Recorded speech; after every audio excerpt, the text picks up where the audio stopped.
Welcome back to the podcast. I'm one of your hosts, Alora Murray, and I am so glad you're here. Today, we're diving into a topic that affects more people than you might think: financial fraud. But don't worry, this episode isn't all doom and gloom. We're joined by Sharlene Wells from Mountain America Credit Union, who's here to share how the Utah Fraud Prevention Coalition is taking action, helping you stay one step ahead of scammers and keeping your hard-earned money safe. Let's give it a listen.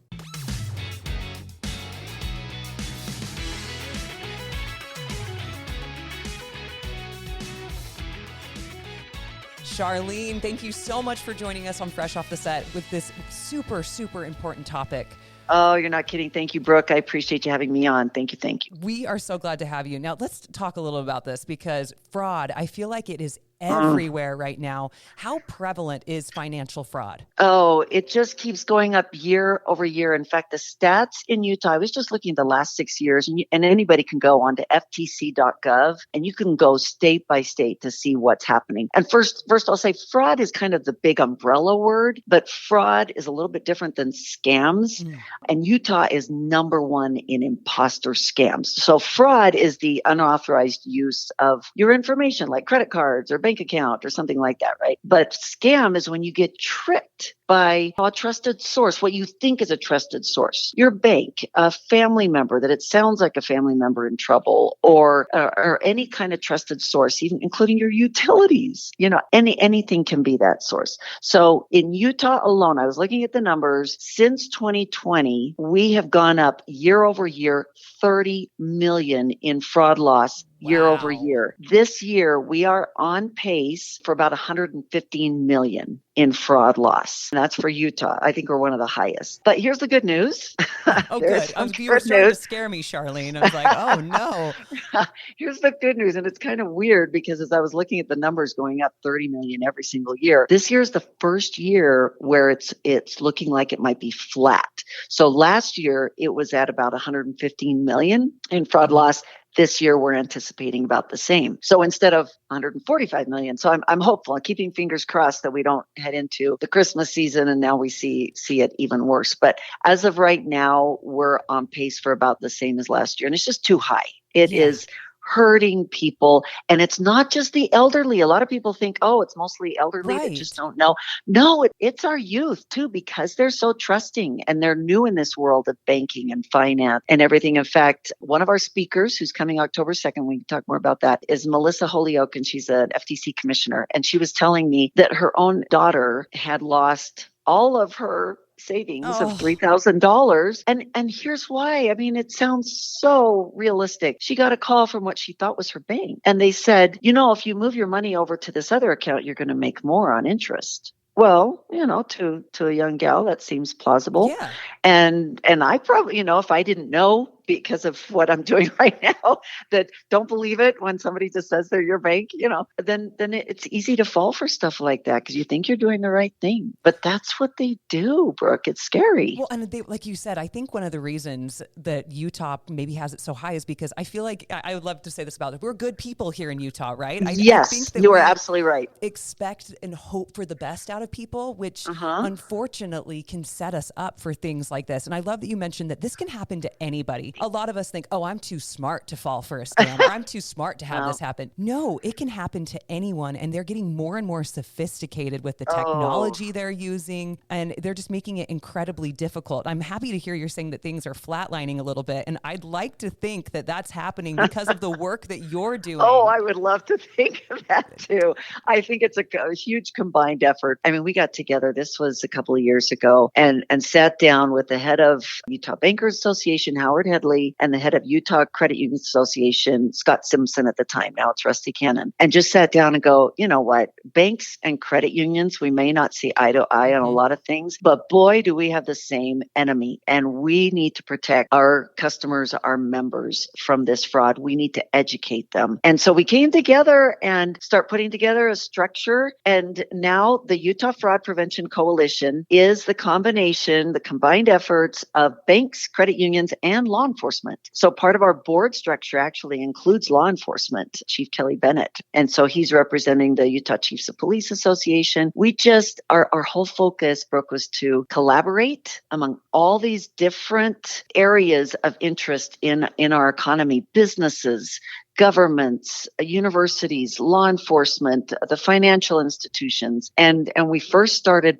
we had these little meetings, it was over a year ago. We got together with each different entity. First it was businesses, then it was governments, and just started listening, where's their pain? What do they need more of? And then we put together our first semi-annual conference. That was back in February. And we have our second one coming up October 2nd. And I hope that everybody is talking about fraud and what to do, what not to do. Basically, it's like stop. Mm-hmm. Don't do it. Don't click. And if anybody asks for any information over the phone, anybody's calling you, anything like that, you just don't give it to them. You say, tell you what, thank you. Thank you for calling me. Thank you. But I'm going to call my bank, my credit union, and I'm going to find out. But it doesn't hurt to double check, right? I think we all have our mismanners, right? Where we don't want to be rude or we just assume. And it's like, no, it's okay. And you know what? If it is your bank calling, I bet the person on the other line is really happy to hear somebody being cautious, and they think this is the kind of client that we want in our bank. Absolutely. And no bank will ever ask you for your personal information. They have it. They won't. They have it. Exactly. So, you just never, ever give personal information. Just if there's a link, don't click on it. First call. In fact, I'm suspicious of everything. I send everything. Fortunately, I've got at work. In fact, I tell, our members, go ahead and send whatever you've got, a text or an email, send it over to phishing, phishing at macu.com. And we'll tell you if it's legit. Almost every single time I do that, they go, this is not legit. Absolutely. They go, okay, thanks for telling me, because sometimes you just don't know. But, I've heard these horror stories of people losing so much money. And there's a lot that we can do, and we do it quickly. We'll try to freeze assets. If it's on your credit card, that's something, I don't know that most people know this, but banks and credit unions, we reimburse our customers and members. That's a lot of money on us. That's why we're the ones that provide that credit card for you. So that's why even my own boss, our CEO, he only uses his credit card. He doesn't use a debit card, because if it's a debit card, it's gone, right? It's out of your account. But a credit card, you'll have that fraud protection. Such a great tip. I hope everybody's really listening to that. It's like, I know it's sometimes hard when you think, I'm using my credit card debt, things like that. But like you said, you just pay it off every month. Just pay it off every month. That's what I'm teaching my kids. You just make sure you do that every single month, and you get all those rewards. At least for us, we're doing like 2% back cash. That's really awesome to have that. Well, and with these scams, I feel like if it's too good to be true, it probably is. The story you shared with your friend, if somebody's offering you a way to make more money and it just sounds like it's so easy, I think that your little spidey senses should be going off at that point, right? You are so right. And it's so easy to just say,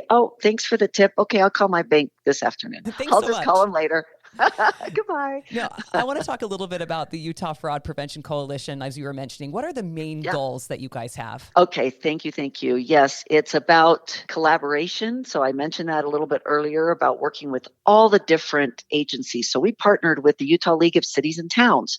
That's 400 mayors. We partnered with the Utah Association of Chambers, all the chambers around the state. They constantly get our information. We're partnering, as I mentioned, all the banks and credit unions, and of course with law enforcement. So first it was collaboration, so that we're talking to each other. The second one is communication. So that is, we have to talk. And one of the problems that we were noticing just behind the scenes is that some in law enforcement and some in our financial institutions didn't even have contact information for each other. So here they're trying to freeze some assets really fast, and they're trying to figure out who to talk to. Well, that should not be an issue. They should know exactly who to talk to. So communication part of it. So collaboration, communication, and then education. One of the things that we're working on right now, we're partnering with MX, creating a website for us so that every single month and as needed as the trends occur, we're able to put on that website all the latest in what's happening in frauds and scams so that people know what to look for, putting together these toolkits that all the financial institutions can send to their own members and customers and go, okay, this is what we're seeing. Be really careful about like when you're paying for gas, and be careful about inserting your card because they actually have, oh, you would not believe this. I remember There's seeing actually, a news story have you heard about that? this. Yes, we covered that here, and I remember. There are teams of, and especially Venezuela is really big on this. They create teams where they teach them how to take out that whole card system, replace it with their own system, and then about an hour later, they call it the jackpot, the ATM jackpot, because about an hour later, it's spitting out money. They just keep coming up with this stuff, whether it's card skimming or the ATM jackpot or something. I mean, it's just so hard to tell. But we'll be putting out more and more of those tips. The site is not live yet, but we anticipate that it'll be live. It should be live by the time we have our conference October 2nd. Oh, this is so great. Like you were mentioning, the collaboration that's happening, because if we can have the knowledge out there, knowledge is power, and we'll hopefully avoid these things before it happens. Now, you're the chair of this coalition. How did that all come together, and what's your vision for the future? So as we put together the board structure, I think I'm the only one on there that's not a fraud expert, but I was so passionate about the need to protect our members. I work with Mountain America Credit Union, and so I think I was the most annoying one about, hey, we got to do this, we got to do that. And so they go, okay, you get to be chair. Well, you're a communications expert. And you've mentioned it's like the communication and collaboration that is at the heart of this problem. Yeah. So we're now moving into our phase of the education part and putting things into place. And as you know, with just a coalition, we didn't have any funding. So as we put together these partnerships and this in-kind partnership with MX to put together this website, that's what's going to allow us to create this communication channel so that we can constantly be feeding information and, people sending questions to us. You know what, our vision for the future actually would be that there's this app or something where somebody gets a call, gets a text, gets an email, or there's a link or something that they can, screenshot it, something. And on this app, just upload what it is and the app will tell you that it's legit or not legit. And that just gives people comfort that there's this third party. We were talking to all the fraud experts on this particular idea for this app. And they go, if they were to take a look at it and who's creating it and who's behind it, then they could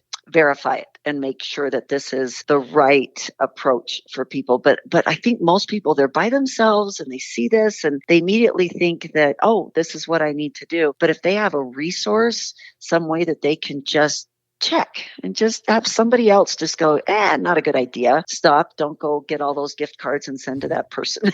the peace of mind, right? And like we were talking earlier, the technology is changing. It's no longer the Nubian prince that needs you to help supply things. There was always those scams that everybody knew about. Let's talk a little bit about how you guys are fighting the technologies that are coming in, because it's just getting tougher and tougher to spot the fraudulent charges and things like that. And a lot of times they use these fear tactics. Okay, you totally nailed it. That's what it's about. If you see that somebody is saying something, anything urgent, like I need this right now, I need this information right now, or you are going to jail, or you are in trouble, or you are going to lose all your money, that's pretty certainly a scam. So these are the kinds of, it's psychological warfare. It is. It's like we're going to tap into your sense of the importance of security in your life, and we're going to just tear it apart. So yeah, you are absolutely right that it's fear, it's urgency that they're going to tap into. And that's one of the things that alerts you that, red flag, red flag. Are there any other big red flags that come to mind? Is somebody, I'm sure that you've seen, unfortunately, you've seen countless tales of this, and you've seen heartbreaking tales of people losing their life savings and things like that. Oh yeah.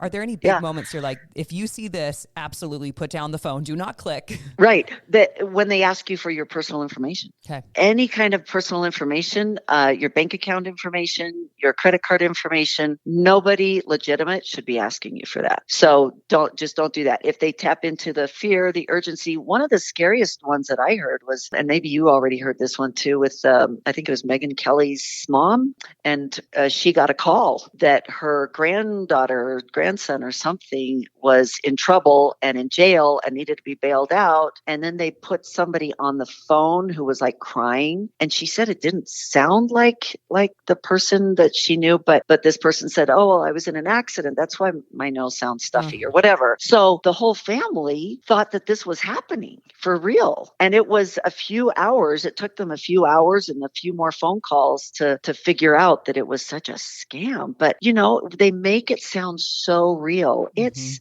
unbelievable that these talented people would choose to do this with their lives. Isn't that the truth? It's like, they do something some of else. this effort that you put into, because like this is a huge thing that's happening. It's like you put some of this effort into good. What could you do in the world? What could you do? Oh, I just sit there and go, you idiots. Yeah. What's so wonderful about this coalition that you guys have created is that you guys are members of the Utah community. So you're able to tailor this to Utah. So you're able to find and spot things that are happening right here in our community. Tell us a little bit about that. So I think I mentioned the number one fraud source is the imposter scam, like by overwhelming. I want to say like 10 to 1. And so the others are the online, the links, that kind of thing. But it's the imposter scams. And it's because, and you alluded to it, we are a very trusting community. And that's why we have such an outstanding economy, is because of trust. So it's this fine balance, because if we erode that trust, does that ultimately hurt our economy? We don't want to lose that trust that has built this great economy in our state. But at the same time, we have got to be smarter about who we trust. So here in Utah, that is a big one, that balance of who we trust, how we trust. We can still be good people. We can still be nice and hang up on them. We can do that. I've gotten good at that. Yeah, no, thank you. And hang up. I'll call my bank. And that's fine. Then you're done. Now you're not on the phone going, oh no, is this something I do or not do? I tried to get my kids, they haven't bought into it yet. I got to figure out how to do it, to have a password for our family. And I don't think any of them have been scared enough. They haven't seen what you've seen, Sharlene. I like that. I'm all about like some kind of secret passcode. You have me at, I'm there. I think this is a great idea. Oh, I just want a family passcode. And their rationale was, we're going to forget it, Mom. And I'm like, no, there's got to be one that everybody will agree with. So that's my mission right now, is to help my kids have a password, because they're just, I don't know if I'm going to get a call. So I've already told them, if I get a call from one of you saying you're in huge trouble and you need me to send money right away, I'm going to hang up and call your phone. That's what I'm going to do. So just so you know, that's what's going to happen. And then, because if Megyn Kelly's mom had done that, problem solved. Right. But she didn't call that child's phone. And it's that fear, once again, if they don't want to lose the connection, because if something is going wrong, they want to make sure that they're doing the right thing for their family. And it all comes back to that, as you talked about earlier, that education. And that's what you guys are providing at the coalition. Yes. And that's what the conference that's coming up is going to be all about. Tell us about that and how you're helping to tackle fraud and to help our community. Oh, excellent. So October 2nd is the conference all day long, 9 a.m. to 4:30 p.m. at the Zions Technology Center. Let me give you just some of the people who are going to be speaking and the titles here. So our opening keynote is Paul Benda. He's the Executive Vice President of Risk, Fraud, and Cybersecurity at the American Bankers Association. He's one of those key folks that goes in front of Congress all the time and explains to them what's happening. And his title is called Inside the Fraud War Room: What Congress, Criminals, and Financial Institutions are doing right now and what comes next. So that's his opening. We have Dave Sterling, CIO from Zions Bank. He'll be speaking about cyber trends in Utah and beyond. Jake Broadhead is with the Utah Statewide Information and Analysis Center, and he will talk about what they do to look to fraud investigations, what their role is in fraud investigations, what they're seeing, what kind of information they provide to the state. We have Jonathan Hafen. He was this year's Lawyer of the Year, and he's here to talk about the impact and aftermath of the Rust Rare Coin Ponzi scheme. You probably remember that. Yes, I do. And they have now collected, I think, 50 million of the 100 million that was lost. So that's ongoing. Talk about tapping into trust here in Utah. That was a big one. We have Special Agent Darren Paul with the Utah Attorney General's office. That's about cracking crypto crimes, smart strategies for tracking and recovering fraudulent funds. We have, I think, 2 congressmen will be there. We're hoping Congressman Kennedy can make it, and also Congressman Stile from Wisconsin. He's on the Finance Committee, and he's going to talk about what congressional hearings reveal about emerging fraud risks. We have, see, this is not all. We have a Jacob Strain. He is with the U.S. Attorney's Office, District of Utah, talking about big cases, big lessons, federal prosecution of securities fraud. We're doing a panel with law enforcement. It's called When Banks and Badges Align, Tackling Financial Crime Together. Oh, here's another one I'm excited about. Adam Colby. He's the director of the Texas Financial Crimes Intelligence Center, and he's coming to talk about fighting organized financial crime. That's the North Koreans, the Venezuelans, and the people right in the state who are just super smart, and how come they have saved Texas $300 million in the last 3 years. We have a discussion with Utah Attorney General Derek Brown and State Senator Kirk Cullimore about the fraud frontline, what Utah's leaders are doing. And then lastly, FTC Commissioner Melissa Holyoke talking about AI and consumer protection, the perks and pitfalls. So it's a full packed I was going to say, day. this is an all-star cast too. Like this is, you are hearing straight from the people on the front lines, the experts in the field. Can anybody go to this? Yes, because we want business there. Anybody who's got an interest in security. And at first when people are talking about, oh my gosh, we're going to open up everything. I mean, even the bad actors could come. Okay, we'll let them know. We're on to everything that they're doing and that we are getting people smarter. That's why we open it up to businesses, to governments. We want everybody there. We don't want everything that's happening to be hidden behind the scenes. We want people to be aware and smart and educated. Right, because turning a blind eye is not going to save you from fraud, right? Like if anything, it's going to make you more susceptible. I know we only have a couple minutes left, so I want to make sure that people know how they can go to this first and foremost, because I think this is going to be the biggest tip that you could possibly give somebody to avoid fraud is to come to this. And then I'd love for you to give us a closing few quick little tips of how people can protect themselves, because I think it's always nice to have a little farewell message of how people can really have actionable advice. Right.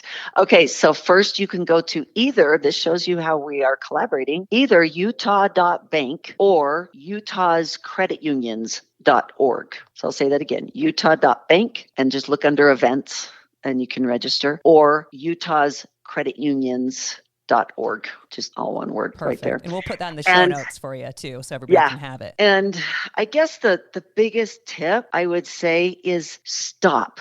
Don't click on anything. Don't give any information. Just stop. Don't do it. And then think really hard. And if we can get people to just stop and give it a minute, they'll go, oh, wait, yeah, I shouldn't give my credit card or my bank account information. I shouldn't give any personal information. I think if people just think for a little bit and call somebody else, just say, hey, this seemed a little suspicious to me. What do you think? And that person will probably say, yeah, don't do it. Or, worst case, I'm fine handing out our Mount America. Just do phishing at macu.com. I want to see what happens. Little case I want to see you. if people, I know, right? I want to see who all sends stuff to us, because then we learn more. And the more that people are transparent, see, people are embarrassed about the decisions they make. And so what happens is then they don't tell anybody, that they just lost their life savings because of a decision. And so if we don't know, if they don't report it, if we don't know, we can't share in order to stop others from doing the same thing. So that's why we're trying to get this out from the shadows and just let people know. We don't want to, it's scary. Okay, yes, I do want to scare people. I was going to say, I don't want to scare, but yeah, a little bit. But we do. We need to be afraid. And I love that you mentioned the shame aspect, because I'm sure that there's so many people that didn't share their story. And now this is why this coalition is so important, is to be able to shed the light on this, that this is not going away. In fact, it's getting more robust. It's getting scarier. So Sharlene, I want to thank you so much for your time today, because I know I learned a lot, and I know everybody listening learned a lot too. And go to that conference so that we can be prepared and talk about it and share so that other people can protect themselves. Sharlene, thank you so much for your time. We know you are such a busy woman, so thank you for joining me today. Thank you, so Brooke. Appreciate you. Oh, I appreciate the time to talk about it. Thanks, Brooke.